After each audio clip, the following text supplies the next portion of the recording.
Margaret Watson gazed at the winter sunlight streaming through the window while rereading the message from her mother on her smartphone. "I have a special surprise for you. Look forward to it," the message said, bringing a faint smile to her face. Margaret's daily life working at an accounting firm in the small town of Willow Creek, Pennsylvania, was filled with numbers and routine. Her work, understanding clients' financial situations in detail and providing accurate advice, was highly valued by her colleagues. Known as Reliable Maggie at the office, she was the first person everyone consulted when problems arose. Her meticulousness and strong sense of responsibility hadn't changed since childhood. From elementary school, she always submitted homework on time and served as class representative and on various committees. Within her family, she was the dependable eldest daughter, always taking care of the house when her parents were away. In stark contrast was her sister Lisa. Working as a successful fashion designer in New York, Lisa was Margaret's polar opposite. Bright, sociable, and unafraid to stand out, Lisa had attracted attention with her fashion sense and beauty since her school days, and now her talent had brought her to the point of launching her own brand. "Maggie, look. My design was featured in Vogue." The magazine pages Lisa sent last month prominently displayed a model wearing her vibrantly designed dress. Margaret sent heartfelt congratulations, but couldn't help feeling a moment of loneliness when comparing her own modest life. Their father Walter, a retired construction company executive, and their mother Eleanor, a former high school teacher, always boasted about Lisa. Family gatherings inevitably featured stories of Lisa's latest successes, and their parents' eyes would shine with pride at their daughter's glamorous achievements. "Lisa has such remarkable talent," Eleanor would say, while the words for Margaret were always the predictable, "Maggie is always so dependable."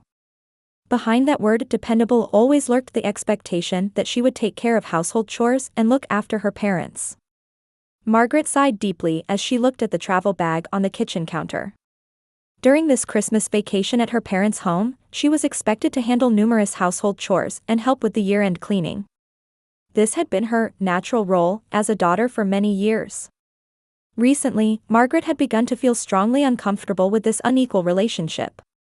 Though she had grown accustomed to this role division since her student days, she increasingly yearned for time to live her own life. She wanted time for hobbies, time with friends, and most importantly, time for herself. Margaret held a small hope for her mother's words about a special surprise. Perhaps this year they would acknowledge not just Lisa but her as well. Maybe they would express gratitude in some way for her years of dedicated support.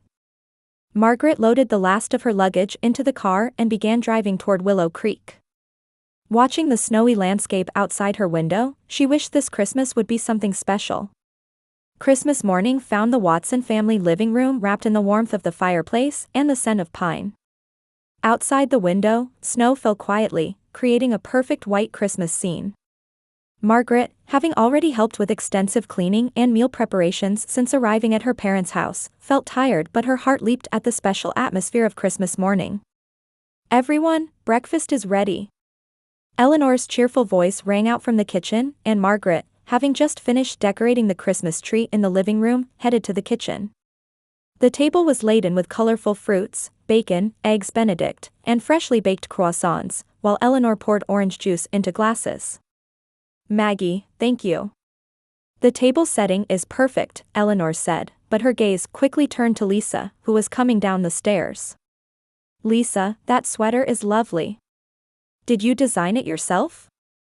"Yes, it's part of last month's collection," Lisa answered proudly, tossing her long blonde hair elegantly as she sat down at the table. "Everyone, Merry Christmas." "Merry Christmas to our famous designer." Walter looked up from his newspaper with a smile. "Your name was in the news this morning. Listed as one of the designers to watch this year." Margaret smiled quietly and took her seat. "Good morning, everyone. Merry Christmas." During breakfast, conversation was dominated by stories of Lisa's recent successes, exhibitions in New York, collaborations with famous celebrities, interview requests from fashion magazines. Margaret nodded along, occasionally trying to share events from her accounting firm, but the topic quickly returned to Lisa. After breakfast, the family moved to the living room and gathered around the large Christmas tree decorated in front of the fireplace. Colorfully wrapped presents were piled on the floor. Now, time for presents, Walter announced loudly, putting on a Santa hat and sitting on the floor. First, for Lisa. Lisa squealed and clapped her hands as she received a long envelope from her father. What is it? What is it? Margaret watched with a gentle smile. Lisa opened the envelope, and upon seeing its contents, jumped up. No way. 2 weeks at the Amandarili Resort in Bali? First-class tickets too? Lisa stared at the documents in disbelief, then discovered the high-value travel checks inside. I can't possibly use all this. You're the pride of our family. Eleanor embraced her daughter with a smile. I'm so happy your talent and hard work are being recognized. We thought this gift was fitting to celebrate your success, Walter joined in, proudly puffing out his chest. Your achievements this year have been truly remarkable. Lisa hugged her parents, then turned to Margaret and excitedly said, I can't believe it. Such an extravagant present. Margaret nodded with a genuine smile. She truly felt happy for her sister's success. Now, it's Maggie's turn. Walter retrieved a medium-sized box from under the tree and handed it to Margaret. This is something we prepared especially for you. Margaret's heart swelled with expectation. This might be the special surprise her mother had mentioned. The box was beautifully wrapped and decorated with an elegant ribbon. Thank you. Margaret carefully untied the ribbon and cautiously opened the wrapping paper without tearing it. When she lifted the lid of the box, there was a single sheet of paper inside. Household chore list assigned to Margaret. Margaret doubted her eyes for a moment. The paper detailed an extensive list of household chores in small print. She opened her mouth, but no words came out. Now you can be even more helpful, Walter said with a broad smile. You've always been good at organizing things. While Lisa is traveling, we're planning to visit friends in Florida. It's such a relief to leave the house in your care. Lisa clapped her hands. Maggie, thank you. I hope my room will be perfectly clean when I return from my trip. The air in the room seemed to freeze. Margaret slowly raised her face and saw her family's expectant expressions. They were serious. They genuinely thought this was a Christmas present for her. Thank you, it's very practical, Margaret said quietly. To hide the slight tremor in her voice, she stood up. I think I need some fresh air. I'll step outside for a bit. Margaret left the room with measured steps. But the moment she closed the door to her room upstairs, tears fell from her eyes. Staring at the accumulating snow outside the window, she took several deep breaths. Emotions she had suppressed for years came rushing in. She took a suitcase from the closet and began packing. Quickly filling it with necessary clothes and personal items, she took out a notepad. To my family. Thank you for the Christmas present. For a long time, I have fulfilled the expected role of the good daughter and reliable sister. But today, I've decided to live my own life. I don't think I'll be in touch for a while. Please don't worry about me. Margaret. She placed the note on her pillow, took her suitcase, and went downstairs. In the living room, her family was still exchanging presents, apparently not noticing her absence. Margaret silently left through the front door and loaded her luggage into the car. As she drove along the snow-covered roads, Margaret was overwhelmed by mixed feelings of liberation and anxiety she had never experienced before. She didn't know if this was the right choice. She only knew that she couldn't continue as before. As she left the town of Willow Creek, watching the lights of her family home grow smaller in the rearview mirror, Margaret had taken the first step toward her new life. From the window of a hotel in downtown Philadelphia, Margaret gazed at the snow-covered cityscape. For 3 hours since checking in, she had sat on the bed, contemplating the meaning of her actions. For the first time in her life, she had broken plans, turned her back on expectations, and acted honestly according to her own feelings. So this is what freedom feels like, she murmured, turning on her smartphone. She opened her social media apps one by one, logging out of all accounts. Finally, she opened her messaging app and left only a brief vacation notice to her boss at work. She wrote the reason as family circumstances. She assured herself that wasn't a lie. The hotel room was small but clean and functional. Above all, it wasn't a space filled with someone else's expectations or demands. Margaret sighed deeply and took a small bottle of wine from the minibar. As if celebrating the first impulsive action of her life, she poured red wine into a glass. To new beginnings. That night, Margaret sent an email to just one person, her friend of 10 years, Sarah. It was a simple message: I might be out of touch for a while. Don't worry. I need time to reassess my life.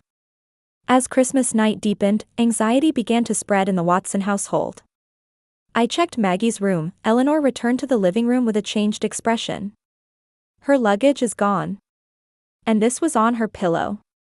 She handed Margaret's note to her husband. Walter read it and frowned. What is she thinking? This joke has gone too far. Lisa took the note from her father's hand and read it. Maggie, I can't believe she would. Her voice was small and trembling, unlike her usual confident tone. I'll call her right away, Eleanor said, taking out her smartphone. But Margaret's phone didn't connect. It goes to voicemail. She's probably just walking around the neighborhood, Lisa said, but added uncertainly as she looked at the blizzard outside, she'll come back eventually. But Margaret didn't return. Morning came, and the day after Christmas, she was still gone. When Margaret greeted the third morning in her Philadelphia hotel, her smartphone was vibrating with impossible frequency. Calls and messages from her parents arrived without interruption. She took a deep breath and gathered the courage to open the messages. The first messages were simple expressions of concern. Maggie, where are you? We're worried. Please get in touch. Gradually the tone of the messages changed. You're a grown adult now, stop this unreasonable behavior. Contact us immediately. And the latest messages began to include practical inquiries. Maggie, the garage door won't move. How do I fix it? Who's going to manage the house? Who will clean Lisa's room? Margaret laughed softly. It was an ironic laugh. There were more questions about household chores than words of concern for her well-being. That revealed her true value in her family. She didn't reply to the messages and set her smartphone to silent mode. She extended her stay at the hotel for another week and headed to a nearby cafe. Savoring the luxury of having her own time, she ordered a warm cafe latte. Meanwhile, confusion gradually deepened at the Watson home. Lisa departed for her luxurious Bali trip as scheduled.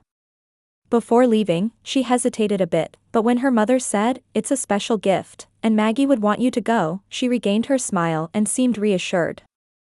Don't worry about Maggie, Eleanor said in the car while driving Lisa to the airport.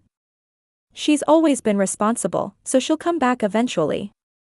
However, after Lisa's departure, the house gradually fell into chaos. Walter and Eleanor could barely manage basic household chores.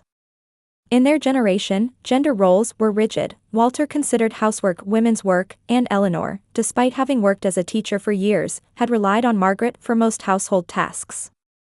Laundry piled up, dishes remained unwashed, and garbage bins began to overflow. Moreover, they were at a loss about the bill payment system that Margaret usually managed. This won't do, Eleanor said. Should we cancel our Florida trip? Don't be ridiculous, Walter objected. It's a promise to our friends. We can't suddenly cancel our annual gathering. But what about the house? And the New Year's party? At Eleanor's words, Walter looked up. The New Year's party. The big annual gathering of all relatives at the Watson home. Invitations had already been sent, and relatives from afar had already booked flights. And the preparation, cooking, and hosting had always been Margaret's responsibility. Oh no, Walter muttered. Without Maggie, we can't have the party. At that moment, the phone rang. When Eleanor answered, Lisa's excited voice came through. Mom, Bali is amazing. The beaches are fantastic, and the hotel staff is so kind.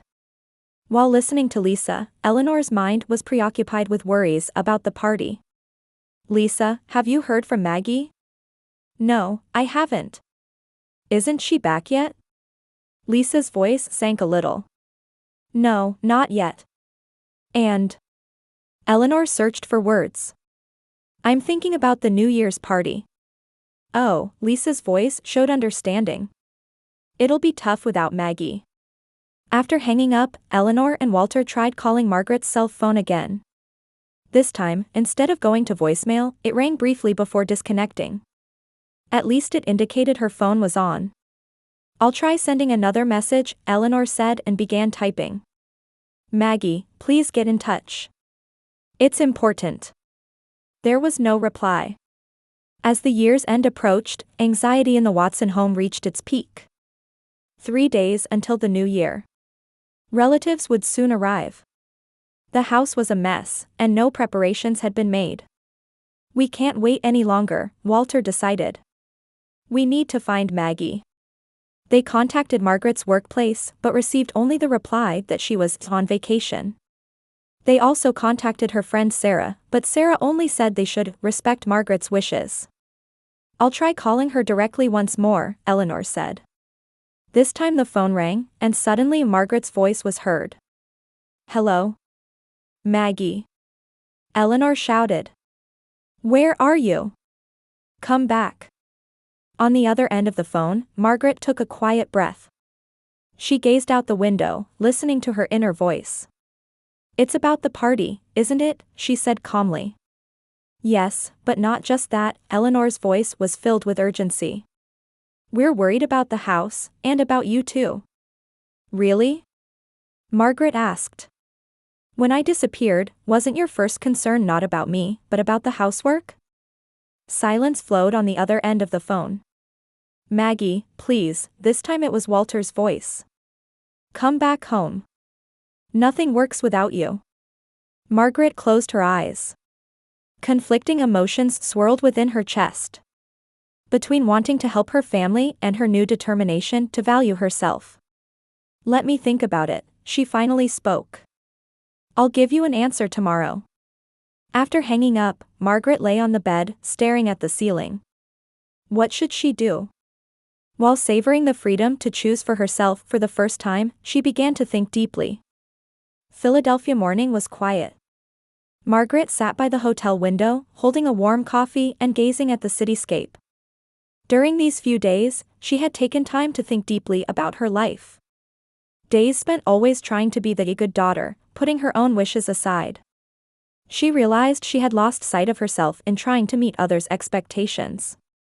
For 38 years, I didn't know how to live for myself. Margaret opened her notebook and reread the thoughts she had jotted down over the past few days. The life she wanted, the values she cherished, and above all, how to respect herself. This was a new discovery for her.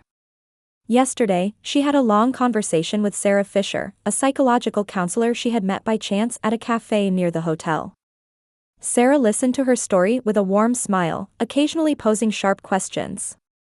Setting boundaries is one way to cherish yourself, Sarah's words resonated. Sometimes, saying no is the most courageous form of self-affirmation. Margaret made her decision. She would return to her family, but with conditions. She opened her laptop and began writing a letter to her parents. Dear Mom and Dad. For a long time, I have found joy in serving my family. However, the Christmas incident clearly showed how I am seen and valued within the family. I will return home. I will help prepare for the New Year's party. But from now on, I would like you to understand the following. I am not a maid. I wish to be treated equally as a daughter. Household chores should be shared by all family members. My time and effort have value, and I want that to be respected. My life choices and successes should be celebrated just as much as Lisa's. If these conditions are not acceptable, I will not return home and will follow my own path. I await your response. With love. She sent the email and took a deep breath. It was the first step toward her new self. The reply came quickly. Maggie, of course, please come back immediately. We accept any conditions. The house doesn't function well without you. With love. Margaret smiled wryly at its brevity and urgency. They still didn't seem to understand. But this was just the beginning. She started packing her belongings and preparing to check out. Standing at the doorway of her family home, Margaret was enveloped in a strange sensation. The door she had walked out of just a few days ago was the same, but she herself felt greatly changed. Taking a deep breath, she turned the doorknob. The living room was in the state she had imagined. Scattered newspapers, unwashed dishes piled on the coffee table, decorations fallen to the floor. The Christmas tree lights were off, and the pine needles had already turned brown. Maggie. Eleanor rushed from the kitchen and tried to embrace her daughter. But Margaret stepped back and looked straight at her parents. Mom, Dad, we need to talk. Her parents exchanged surprised glances at the tone of her voice. This wasn't the usual compliant Margaret. The three sat at the dining table, and Margaret began speaking calmly. The conditions I wrote in my email are not just negotiation materials. They are the new boundaries in my life. Maggie, we were just worried about you, Eleanor said apologetically. Really? Margaret quietly asked. The first messages were concerned, where are you, but they quickly changed to practical matters like, how do I manage the house, and who will clean Lisa's room? Eleanor was at a loss for words, and Walter intervened. Maggie, we just... Wait, Margaret raised her hand. Please listen to me first. For 38 years, I've responded to family expectations as the reliable child. But behind that, my own life, my wishes, my successes were secondary. She took a deep breath and continued. The Christmas present was symbolic of that. For Lisa, a luxurious trip and praise. For me, a chore list and the words useful. Is that my worth? The words resonated heavily in the room. Eleanor and Walter wore confused expressions. They had never objectively viewed their actions. We didn't mean it that way. Eleanor said in a small voice. Intentions don't matter, Margaret said gently but firmly. What matters is how I felt as a result. And what we do from now on. What do you want? Walter asked with a serious expression for the first time. Equality, Margaret answered simply. Let's create a chore distribution chart. Let's all prepare together for the New Year's party when relatives come. And most importantly, respect and recognize the value of my life choices, just as you do Lisa's. Walter opened his mouth to speak but closed it again. After a silence, he let out a heavy sigh. What you're saying makes sense. Eleanor nodded slightly at his words. Maggie, maybe we've taken you for granted. I'm sorry.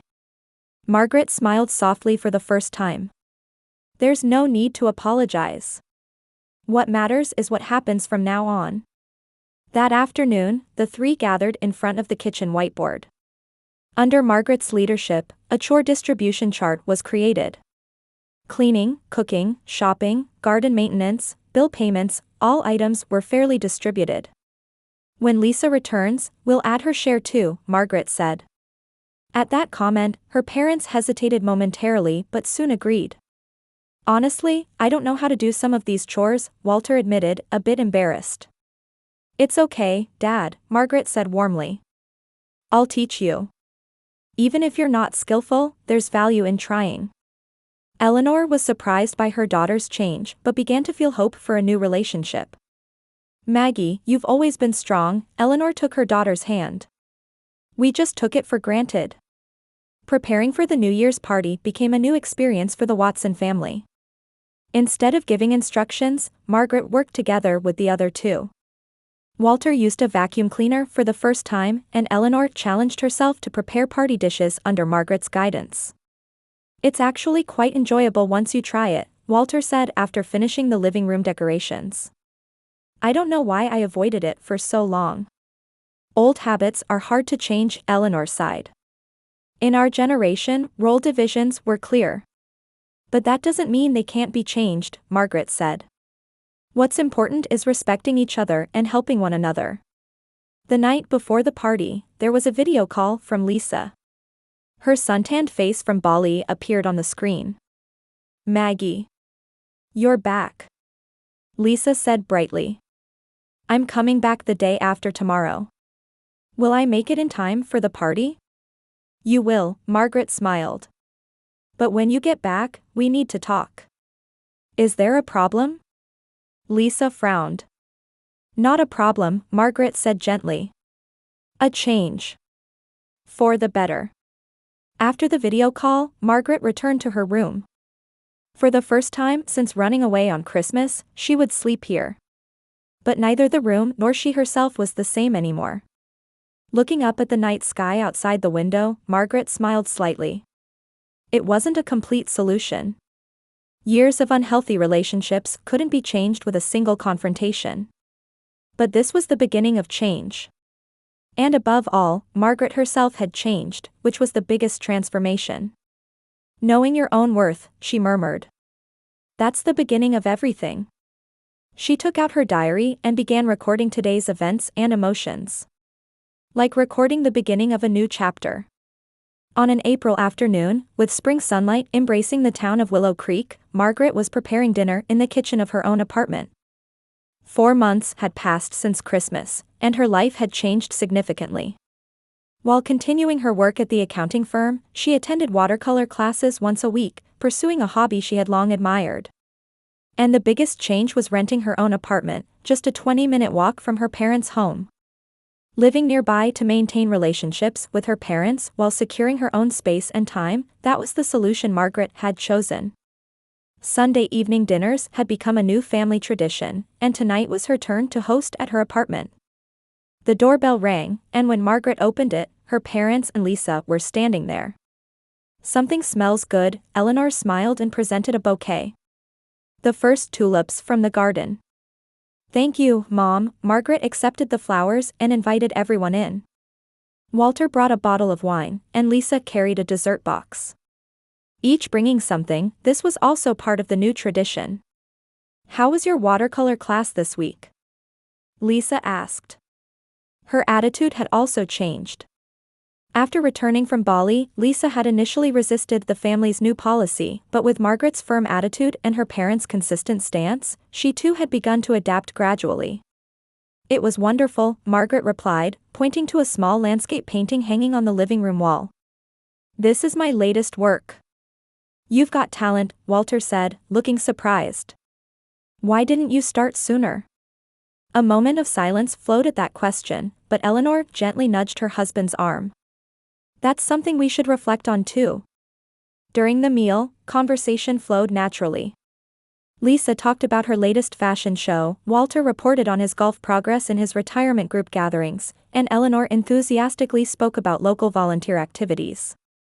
And Margaret discussed the possibility of a promotion at the accounting firm. Let's make a toast, Eleanor raised her glass. To our new beginnings. After the meal, Lisa invited Margaret to the balcony. The sisters stood side by side, gazing at the twilight sky. I want to apologize, Lisa finally spoke. For years, I took special treatment for granted and thought it was normal. I never considered your feelings. Margaret turned to her sister. Lisa's eyes reflected sincere regret. It's not your fault, Margaret answered quietly. It was a relationship we all created. What matters is what happens from now on. Will you come to my show in New York next month? Lisa asked. I'll arrange special seats. And, for the after party too. Margaret smiled. Her sister was inviting her into her world for the first time. Of course I'll go. I'm looking forward to it. In the living room, Walter and Eleanor were talking in low voices. They seem to be getting along, Walter said. Yes, Eleanor smiled. The family counseling is helping. The monthly family counseling sessions, suggested by Margaret, had become opportunities to face years of unhealthy relationships and role divisions. Sometimes facing painful truths, but it was gradually strengthening family bonds. When the sisters returned to the living room, Eleanor took out a calendar. Let's decide on the next big cleaning day. Lisa sighed softly but nodded honestly. Thursday next week works for me. Margaret smiled quietly. They hadn't become a perfect family. Sometimes they fall back into old behavior patterns. But she knew that what mattered was continuing to make an effort. As they were leaving the apartment, Eleanor hugged Margaret tightly. "Thank you for your courage," she whispered in her daughter's ear. "You saved our family." With those words in her heart, Margaret saw her family off at the door. The balance in her life was gradually being restored. Her relationship with her family, her work, and above all, the time and place to devote to herself. The decision on Christmas Day had led not only her but the entire family onto a new path. She returned to her apartment and gazed at her mother's tulips arranged by the window. Like flowers announcing the beginning of a new season, her life too had begun to bloom anew.